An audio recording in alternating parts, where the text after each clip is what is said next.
Hello, this is Soundout here, back with another Power Rangers review. Today we're taking a look at the Power Rangers Legacy Megazord. You're currently watching the standard version of this review, but if you'd like to watch a more enhanced and more music and sound effect filled version of this review, check the first link below to check out the enhanced review over at hirotaku.com. But otherwise, if you want to keep watching the standard review, by all means, here we go.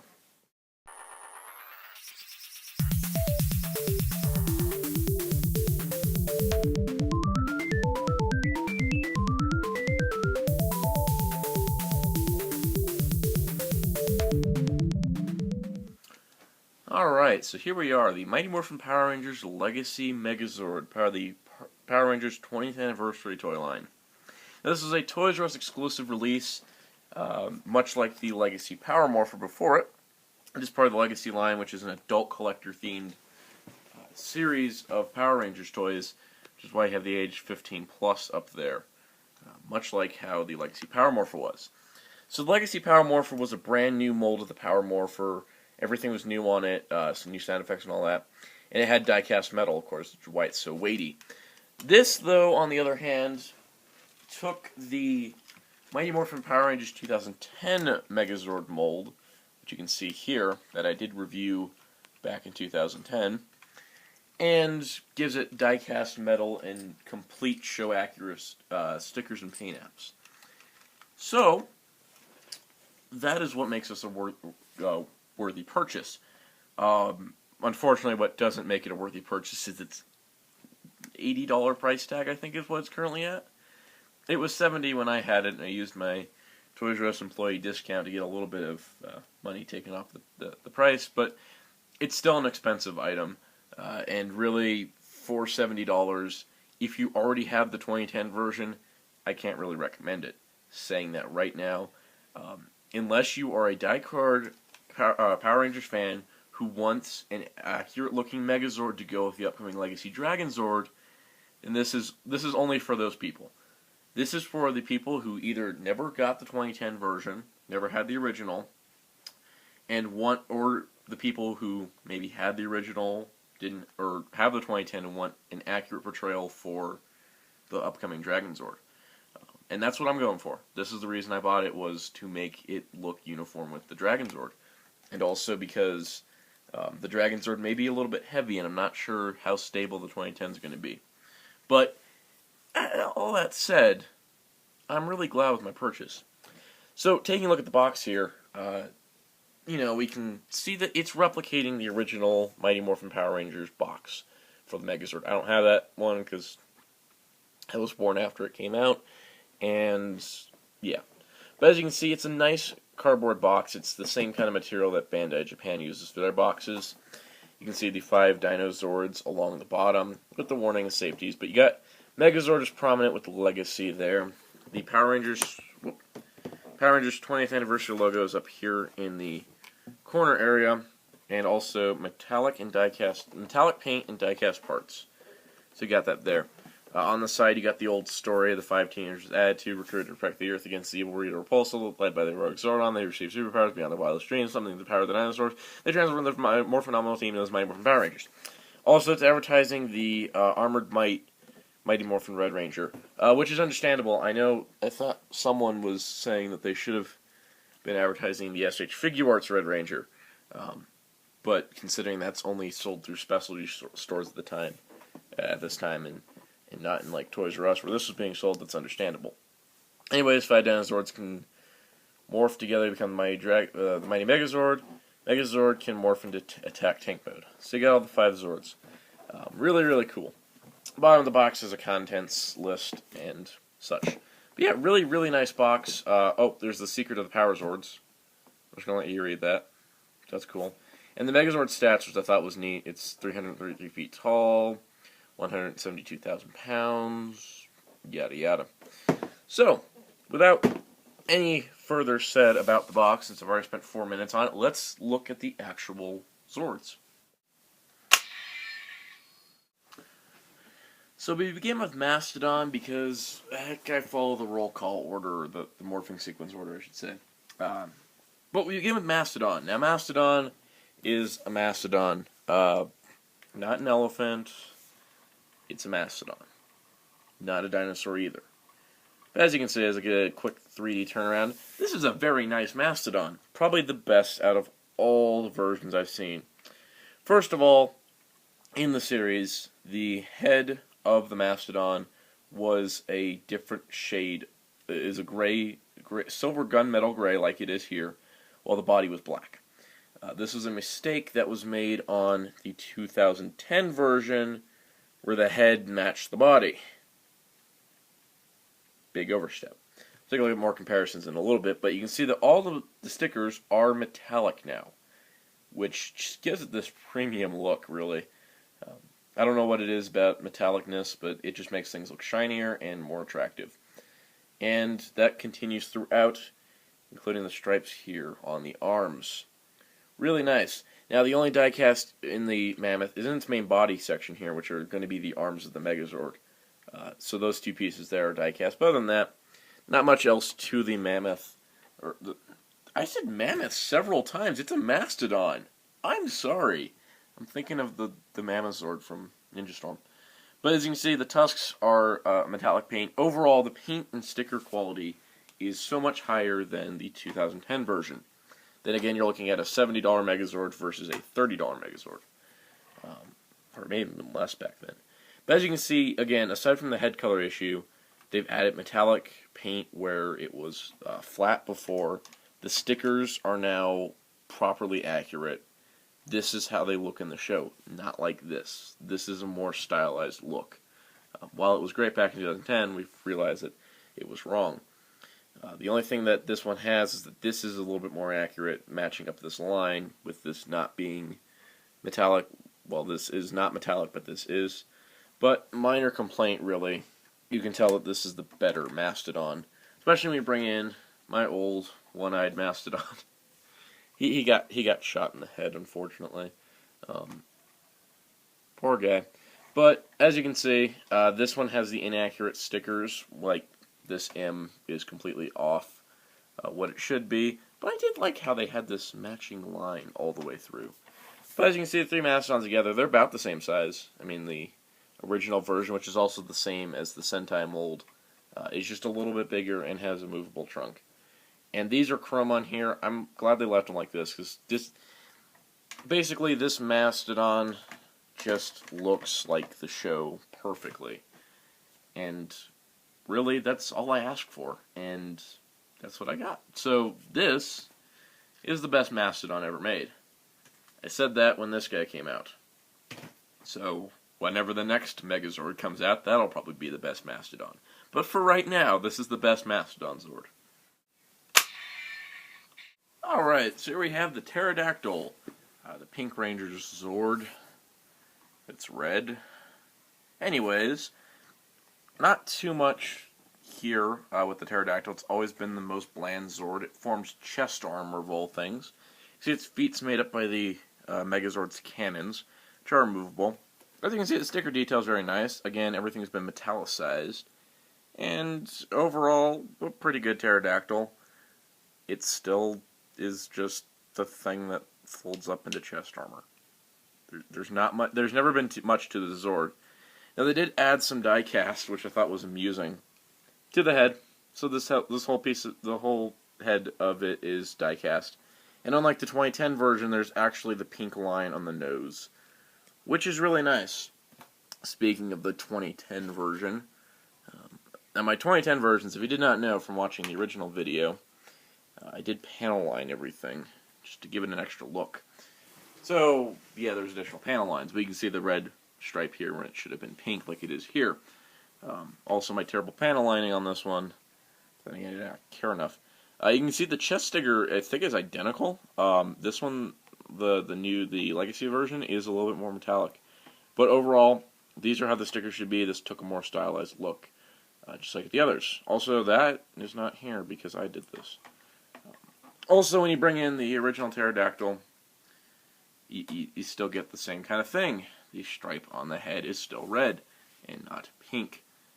But you do get this additional, like, framework inside that I always liked. I still think this is the best Pterodactyl, actually, is the original, because this one has what looks like a pterodactyl body, and it just doesn't transform into a very good chess piece with stupid stickers, but it still has more on the inside than nothing. Also, my original Megazord has no cannons, which is why it gets to lay on its stomach.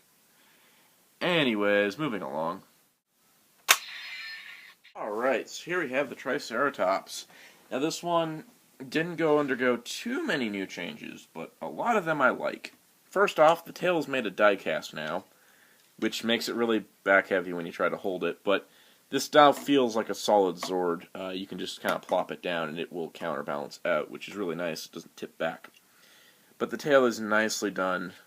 Nice chunk of die-cast metal right there, which works very well. As you can see here, the sticker detail is correct now. It's the standard blank lines instead of the little gray details. The headpiece, perfect. The metallic painted horns are really nice. Fortunately, one of them is kind of off-center bent. But look at that. All that painted detail, the additional white lines here that were missing from the 2010 version. Also, the treads are now the right color. They're not black, they're supposed to be silver, which continues on the bottom. So very nice. Also, the metallic sticker on here looks really good. Comparing it to the original 2010 version, I should say, the original, you can see that the white line has been added on the new one. Sticker's been metallicized. This is now die cast, and the treads are the right color. Also, if you look there, the sticker detail is now correct. And then when you compare it to the block that is the original, yes, the original had this pivoting tailpiece, but other than that, again, mine's missing the horns, missing the white line of paint, wrong stickers, right sticker, just meh. So overall, I'm gonna say that this is still probably the best Triceratops, and that's a fact. It was a great mold, and now it's perfect because it's got the right decals. Cool. All right, next up is a Saber-Toothed Tiger. Now this one's really cool. First off, diecast is the tail just like the Triceratops, but now you have a gold metallic sticker in the middle. The decal is absolutely correct this time. You got a metallic sticker here. The eyes are the eyes. It's red on the inside with a black outline. Finally, it took forever to get that paint detail right. Also, the mouth is painted black from the start, unlike my 2010 where I painted it myself. The red paint has finally been added here, and the wheels are painted black, which is really cool. Both wheels this time. But yeah, really, really nice looking. There's not much else to say aside from that. Metallic painted fangs. Take a look at the 2010 version. Again, this head looks like the eyes are too tiny. Now they're finally the right size. The mouth had to be painted in by myself, while it was originally painted here. Sticker is now correct without the stupid metallic sheen that wasn't metallic sheen. Stickers don't peel on this one because it's new. Other than that, yeah, both wheels are now painted, which is really nice because there was only one painted on this one. And yeah, there you go. Also, if you compare it to the original Saber-Toothed Tiger Zord, had the same issue with the mouth. The mouth was painted. That's right. The mouth was painted, but the eyes were wrong, and the stickers were blue instead of red, which was so weird. And then the other stickers, which, yeah. And I see what the original was trying to, or the 2010 version was going for, because this only has one working wheel, so that only has one painted wheel, but this one finally has two painted wheels. So basically, if you're looking for the most accurate and best Saber-Toothed Tiger Zord, looking right in front of you, the Legacy version. Now let's get to the big guy, the Tyrannosaurus. And here we have everyone's favorite Zord, the Tyrannosaurus Zord. I always was one that liked the Saber-Toothed Tiger, but then again, I'm also a Voltron fanboy, and Saber-Toothed Tiger looks like the Yellow Lion Zord. But here we have the Tyrannosaurus. And this is the nicest of all of them. This is what sold me on this whole set, was how much work went into the Tyrannosaurus. He's always been the one that got paint apps cut or something missing from him. First off, the top of his head now has the black outline. Very nice. The eyes are the correct color blue. The silver detail has been painted in. the white on the Megazord helmet. We'll get to that. The vents are painted now. The chest decals are now metallic and the right design. Same with the leg details. There is red paint here finally, instead of a sticker, much like the original had a sticker here. This is the red decal properly, the red race piece, the green gem, the silver, not white, silver on the tail. Fantastic. And, of course, the red on the feet, which has been stickers on the original and nothing on the 2010 version. Plus, the black lines have been painted on the Megazord legs, and the upper legs are die-cast. So this guy is hefty. He does have his articulation with his little arms, and the proper fire sticker, because now the cannon, the fire cannon, now is properly sized so that it can fill his mouth as he opens his mouth. It's not just a little tiny piece anymore. And that is so nice. Now bringing in my highly panel-lined 2010 version, you can see the stickers. Again, wrong design. Same with the chest stickers. This one had the best chest stickers for the 2010 Megazord out of all of them. Again, the detail on the legs here, while it should be solid red, kept popping up with this strange design. I think the Sentai version even had that. But as you can see, nothing on the tail, while there's a lot on the tail. And overall, this is the better version. Even when compared to Mr. Vertical T-Rex, who's going to sit like that for now. It's a little too tall for the frame. The original. The original also had a lot of issues with accuracy. Not even sticker-wise, just paint-wise, missing certain details. Namely, the red on the legs. Again, they added more detail with the stickers, but something was lost. As you can see on the tail, no detail at all. Plus, it also had this tail piece that's obnoxious. But they did put vent stickers on this one, better than the 2010. So overall, the Legacy Tyrannosaurus Zord is a complete win in terms of Zord making. And now it's time. We need Megazord power, now!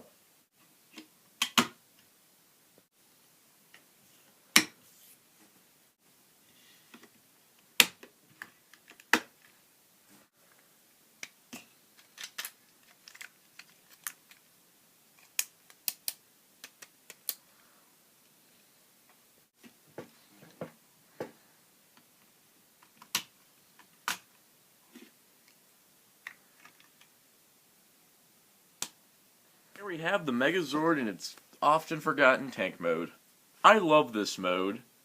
It's really big and cumbersome, and I can never display it because of how big and cumbersome it is, nor can I get 3 of them on this screen at once, and really the differences are the same differences in Megazord modes. We'll get to that. But I love this tank mode. Just for the sheer fact that they put a Saber-Toothed tiger, a Triceratops, a Mastodon, Tyrannosaurus, and a Pterodactyl and made them into a tank. That is cool. You can even flip up the tail pieces of the Saber-Toothed tiger and the Triceratops if you can get in there and now you have even more guns. I mean, these tusks fire guns, these fangs fire guns, the horns fire guns, these guns fire guns, and the Tyrannosaurus has a cannon in his mouth. This thing is awesome. I love this mode. It just rolls along. Okay, it doesn't roll along because there's no wheels on this thing, but it's awesome. Also, the Pterodactyl's so superfluous to this combination they don't even show it attaching in the show. Anyways, that is the tank mode. I love the tank mode. But you guys want to see the Megazord mode. So let's go to the Megazord mode.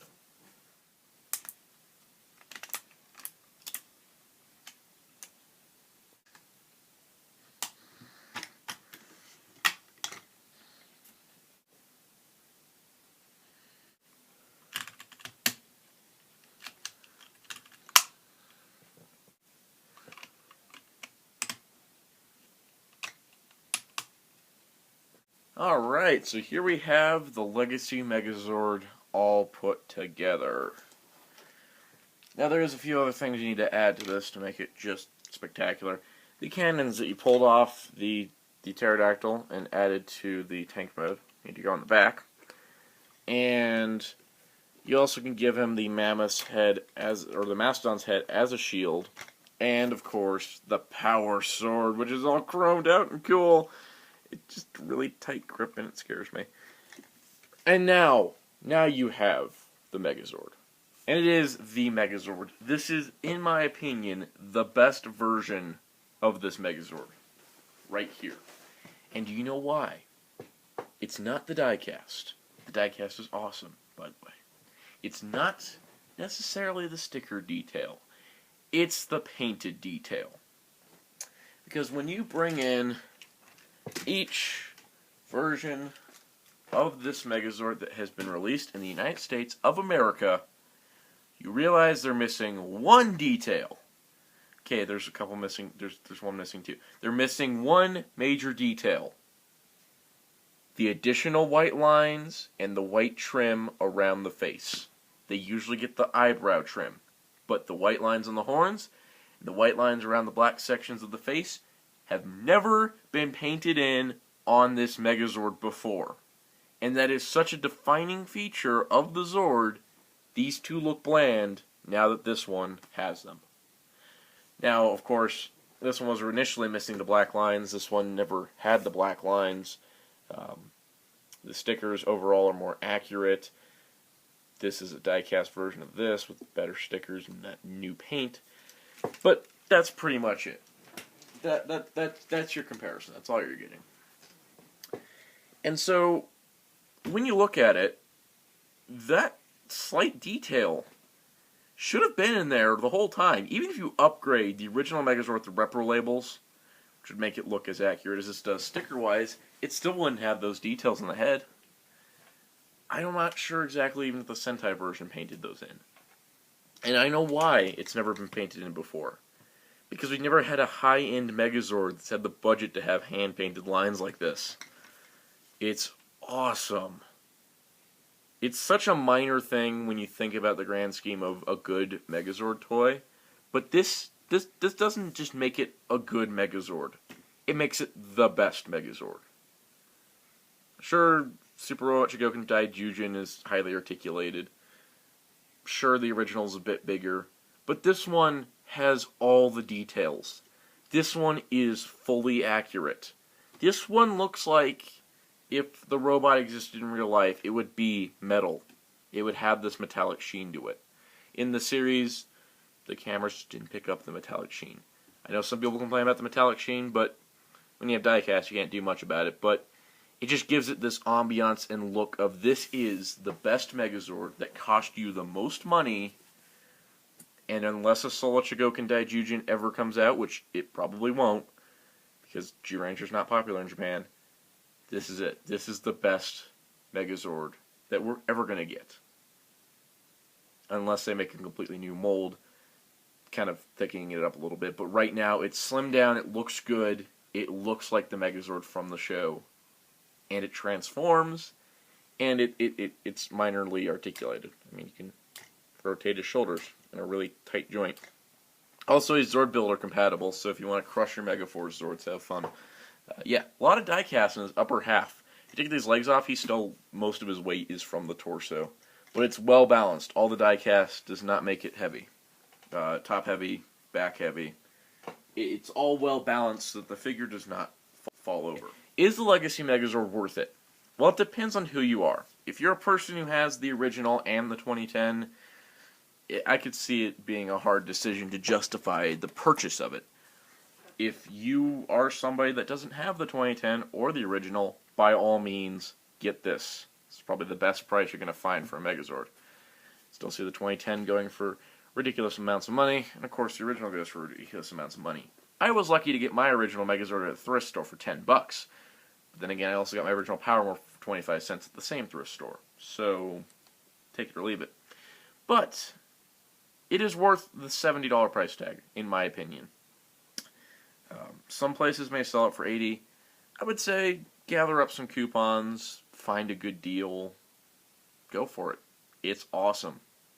I love this Megazord. It's my definitive figure of this Zord set, and I love it, and I can't wait for the Dragon Zord to come out. Also, be sure to check out Herotaku.com, where you can get news and reviews and columns about Power Rangers, in addition to talking about Power Rangers and the Legacy line on our forums at herotaku.com/forums. And also check out Ragio Nihon for tokusatsu music on a live radio on the internet. Anyways, be sure to stay tuned for the next Power Rangers Legacy review, which will be the Gold Ranger, not the Gold Ranger Morpher, the Gold Legacy Morpher, because I already have it on pre-order. And stay tuned for that. Until next time, saying goodbye.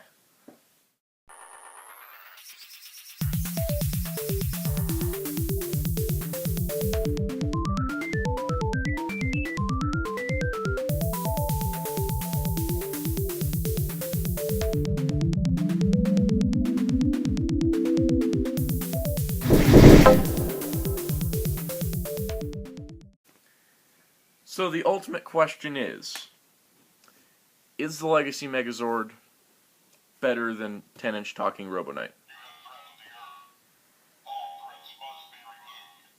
You should know this answer, because Robo Knight is the best Power Ranger of all time, so no, the Megazord is not better.